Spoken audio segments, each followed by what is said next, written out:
Эрхэм сайхны ерөнхий хэрэгч Угдайрах социалист Вьетнам улсаас Монгол улс суух онц бөгөөд бүрэн эрхт элчин сайд эрхэм сайхны Жон хан Дам эдгэмжлэг зөвчөж гардуулахаар хүрэлцэн ирснийг танд айлтгая. Kính ngài Ban Giám đốc Tổng thống Mông Cổ, tôi rất vinh dự được trình bày ngài quốc thư của Chủ tịch nước Nguyễn Phú Trọng gửi nhiệm tôi làm đại sứ đặc biệt toàn quyền của Việt Nam tại Mông Cổ.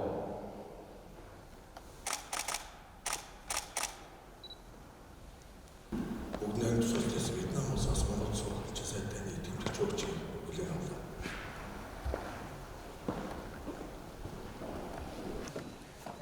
Việt Nam ulsаас манай сайхан цэцэгцэн Монгол улсаар Lời chào lời thăm hỏi thân thiết của Chủ tịch nước Nguyễn Phú Trọng và lời mời của Chủ tịch nước Nguyễn Phú Trọng, chúng tôi mời ngài sang thăm Việt Nam trong thời gian thuận tiện của ngài. Баярлалаа. Бас миний ахын мэдээ хүргээрэй. 2 орны хувьд бол найрамд тантай ажиллагаа бол бүгдээ эдийн засгийн боломжтой харилцаагаа өргөжүүлж гэсэн найрамд тантай ажиллагаа бас энэ дээр мөн тавьдаг. Nội dung kinh tế thương mại